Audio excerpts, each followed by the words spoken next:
আমার এক ভাই থেকে আজকে আমার গাড়িটা সম্পর্কে বুঝাইলাম, দেখাইলাম। সে যেগুলো জানে না সেগুলো সম্পর্কে একটু বুঝাই দিলাম। এটা হচ্ছে এসির তোর পাওয়ার বাড়ানো কমানো।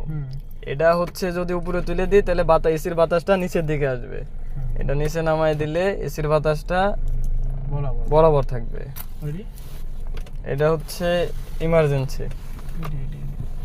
এটা জানা নাই।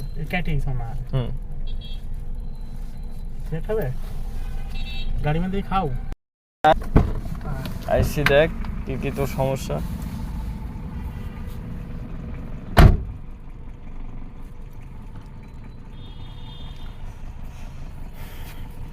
কি কি সমস্যা কর। হ্যাঁ এই হচ্ছে এই পুরাটা এক কথা লুকিং গ্লাসের। হ্যাঁ লুকিং গ্লাস। এটা হচ্ছে গ্যাসের তেল। হ্যাঁ গ্যাসের তেলের। এখানে সুইচে চাপ দেবো, এই যে তেলে চলে গেছে। আবার চাপ দেবো, এই যে গ্যাসে চলে আসছে। AC open. হ্যাঁ এসি ওপেননেস, বাতাস কমানি বাড়ায়নি। এই হচ্ছে সাইড ডি গ্লাসের লুকিং গ্লাস ওপেননেস করা। হ্যাঁ এটা হচ্ছে ডোর লক, এটা হচ্ছে আনলক। এটা যদি দিস তাহলে তুই ছাড়া গ্লাস কেউ কন্ট্রোল করতে পারবে না। ড্রাইভিং ছাড়া পাওয়ার থাকবে না। না, হ্যাঁ ড্রাইভিং ছাড়া কোনো পাওয়ার থাকবে না। এর সিটের হচ্ছে এডি হচ্ছে সিট শোয়ানো এবং খাড়া করা। হ্যাঁ সিট শোয়ানো খাড়া। আর এই যে পায়ের নিচের এই যে একটা এই রডটা ধরে টান দেওয়া সামনে পিছে করা। আর এটা হচ্ছে সামনের বোনাট পিছনের বোনাট। ও একটা হচ্ছে পিছনের বোনাট, একটা হচ্ছে তেলের বোনাট। আর এই যে সিট বেল্ট তো জানিসই। Seat belt. হ্যাঁ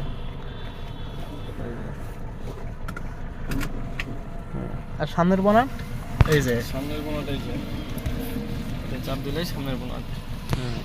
এই হচ্ছে ব্যাপার। আর কিছু না শব্দ হয়েছে তুই বুঝতে পারিস নি। সামনের বোনাটের লক পারিস? ওখানে একটা লক আছে, লকটা উপরের দিক ঠেলা মার। এই দেখ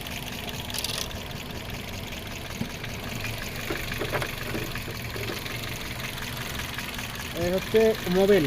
মোবাইল রেডিওটার। গিয়ার অয়েল, পাওয়ার oil, break oil.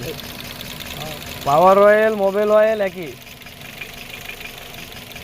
Engine oil আর মোবাইল অয়েল একই। পাওয়ার অয়েল আর গিয়ার অয়েল। পাওয়ার মানে এই গাড়ি তো পাওয়ার। কত মডেল? একের মডেল। এটা হচ্ছে ব্রেক অয়েল, এটা হচ্ছে গিয়ার অয়েল বা পাওয়ার অয়েল যেটা কইস। Mobile radiator. হ্যাঁ রেগুলেটর।